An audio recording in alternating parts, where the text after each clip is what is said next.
You what, the gaming industry is insanely competitive, and while CD Projekt RED has been fixing Cyberpunk 2077, and of course they're moving on to the next gen version of this game and the expansion pack, well, other developers are very busy on their own projects and have some comments about Cyberpunk 2077 as well. We're going to be talking about this one. Studio dunks on Cyberpunk 2077 while explaining open world game delay, and there's a really cool open world action adventure game I cannot wait for, and it is Crimson Desert. I'm sure some of you have heard about this one and maybe some of you haven't, but I'll be talking a lot more about this one in the future. Plus, we actually have some Witcher 4 news, believe it or not, related to the recent earnings call from CD Projekt RED and a bunch of other stuff. So let's dive in. Hey everyone, what's happening? Open World Games here, hope you're doing good. And yes, we are talking about some more open world gaming goodness, including Cyberpunk, Crimson Desert, and The Witcher 4. We're gonna start with Cyberpunk first of all. And this article right here comes from Kotaku. It goes on to say the following. It says, if players are going to dunk on Cyberpunk, it was only a matter of time before other game studios did it too. Black Desert Online creator South Korea's Pearl Abyss has announced a delay of their forthcoming open world game Crimson Desert, throwing shade on CD Projekt RED's disastrous 2020 launch in the process. And yeah, this game is looking really sharp, as you could see right here, just by the visuals alone. We'll see if it turns out to be this good, you know, from what they're showing from the cinematography, cinematics, and of course the in-game assets. This is called their actual in-game assets right here, apparently. But yeah, it looks really impressive. But it goes on to say the following. Pearl Abyss is making it clear that they have no intention to allow their game to come out unfinished. The studio and publisher is best known for Black Desert Online, which features a truly cool character creation system.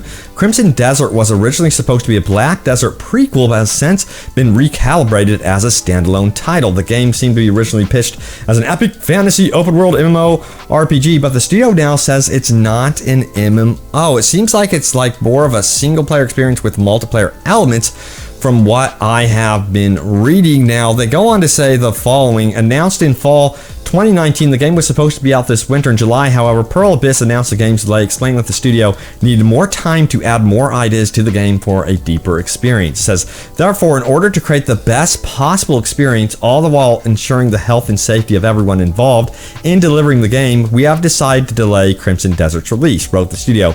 We will provide an updated schedule in the future. So now it has no release date. It'll be done when it is ready. Now, furthermore, they go on to say the following. According to Game Insight, Pearl Abyss Chief Financial Officer Suku Chow, I believe it is, or Chu, recently discussed the game's delay when talking about the studio's financial reports as lowering the quality to meet the deadline, just like the recent Cyberpunk 2077 doesn't align with Pearl Abyss's development goals.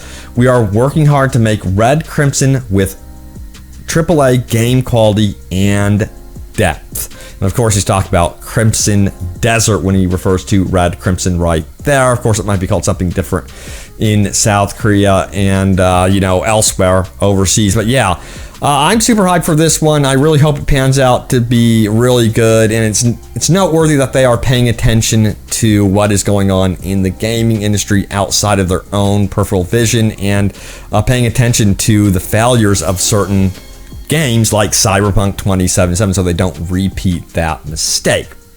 Now, also, let's go ahead and talk about The Witcher 4. A lot of you guys are probably really curious as to what is going on with The Witcher 4. Of course, right now, CD Projekt RED is working on Cyberpunk 2077 Next Gen and the expansion first and foremost, but they are going to begin work on developing parallel AAA titles in 2022. Check this out right here.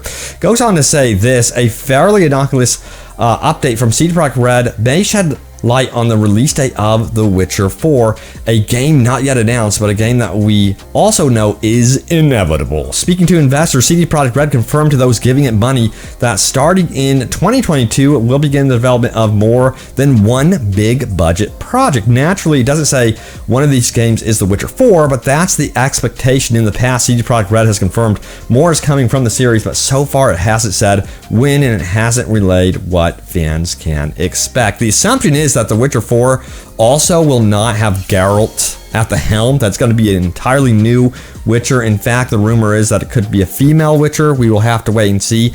Honestly, they could go after a character created Witcher as well. We'll see what they do with that one. They might actually do that. Now, if they go on to say this, that said, assuming one of these projects is the next mainline Witcher game, which is very safe assumption, it could be a spin-off, but after a messy Cyberpunk launch, CD Projekt RED will want to run the prized horse again, means The Witcher 4, whatever it winds up being called, is starting development in 2022. In other words, we can now predict its release window based on development of The Witcher 3. The Witcher 3 was developed in a 3.5 years on a self-funded budget of $81 million.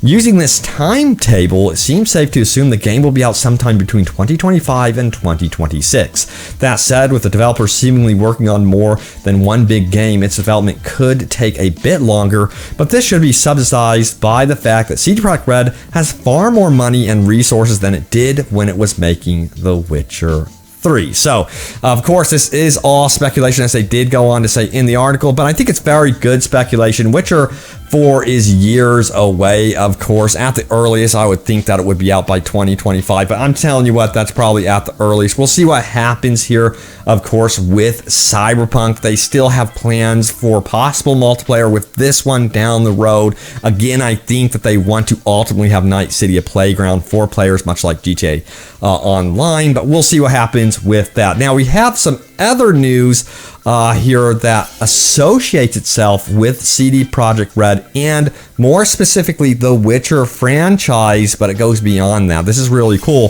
because I am so excited for this game right here, and of course that is Fable 4. Check this out. It says Fable 4 combat could feel like The Witcher 3, and we're breathing a sigh of relief. And there's reasoning for this because, as the article goes on to say this, as reported by PC Games In, gameplay designer Paolo Capella is heading up the combat at Fable developer Playground Games, with his LinkedIn page confirming the role entails designing and implementing combat in Fable. He's worked on previously The Witcher 3, Cyberpunk.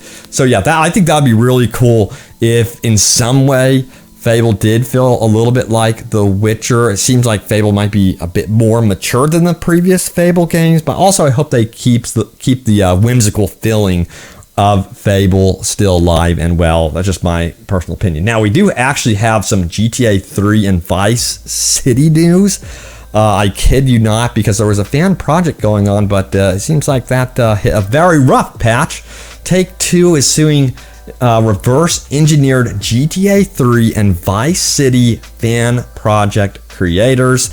This is a big deal because they have been working on this very hard and for quite some time, and involves quite a bit of people actually. It says this news comes by the way of Video Games Chronicles, which reports that the lawsuit was filed in California and names 14 programmers who were working on the project. IGN reported back in February that this project had received a DMCA takedown from Take-Two, the parent company of Rockstar Games. But man, Take-Two is going after these guys because apparently they reversed engineered the actual coding according to Take-Two and formed it into their own code, of course, but it still had the DNA, I guess you would say, of GTA 3 and Vice City. And I think Take-Two, this goes to show that they might be interested in doing remasters for practically all of their GTA games in the near future. So they're going after these modders that want to create the entire world that they have already created, and they probably want to start reselling some remasters of GTA 3, Vice City, GTA 4. I would love to see GTA 4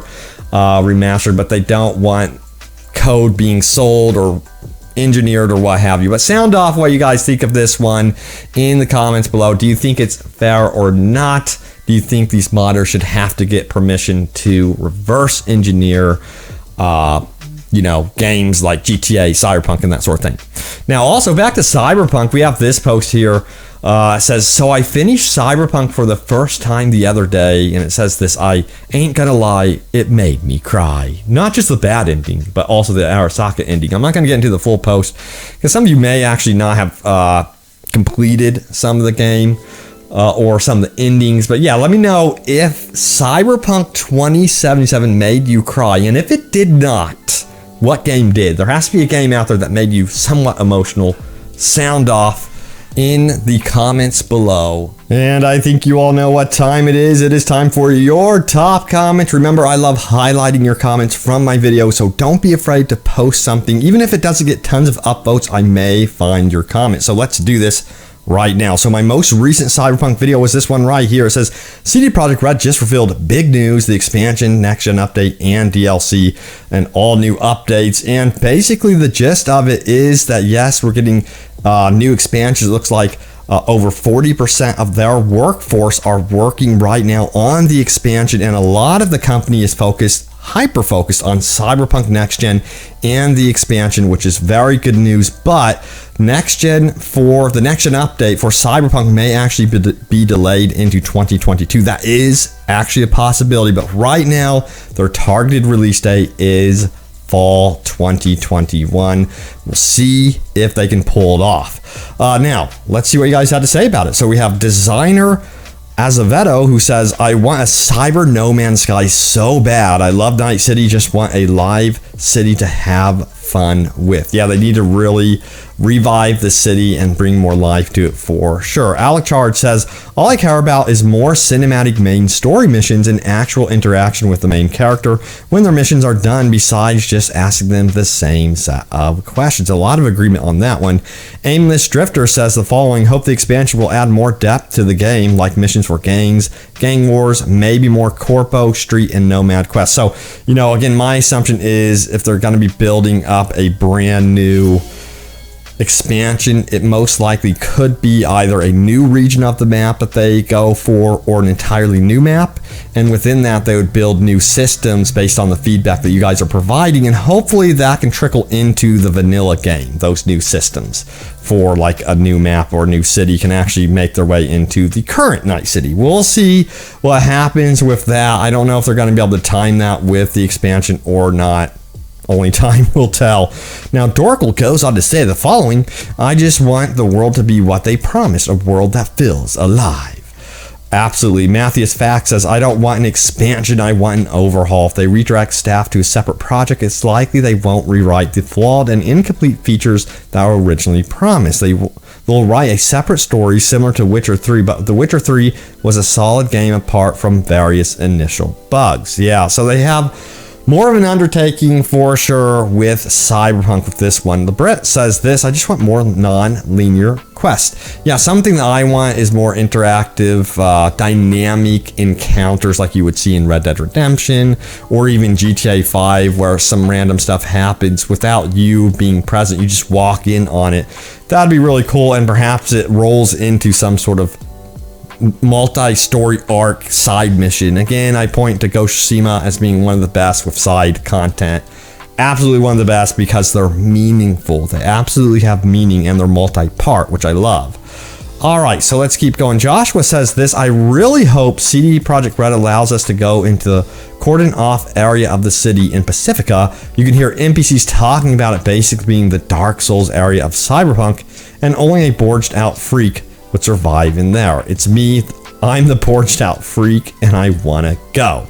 Yeah, so you never know, there's some indication in some of the leaked content, I guess you would say data mined files, that they would go after and upgrade for Pacifica, and they would be able to update that in the future, but again, that's all speculation. Only time will tell to see what CD Projekt RED goes for with that sort of thing. So, let's see what this one is right here. We have Kari Clemens, I believe it is. Sorry if I butchered the names here. It says, plot twist, the newly hired modders are also the hackers who robbed them. Oh man, that would be one hell of a story right there. Then we have CD5 Sir Coop, I believe it is, who says, one of my favorite encounters in the wild are two rival gangs having a trade-off for something in a parking lot. There's probably like 30 plus gang members between them, Then it all goes to hell and they all start killing each other. I just ran into it again on my latest playthrough. So a lot of you guys really want to see more random encounters like that. It doesn't have to be just gang wars, of course. It could be something quirky, weird, what have you, but there needs to be more random encounters. And again, I personally think they need to go for the multi-part random encounters where they can spin off into something more than what you just witnessed. There's perhaps a multi-story there.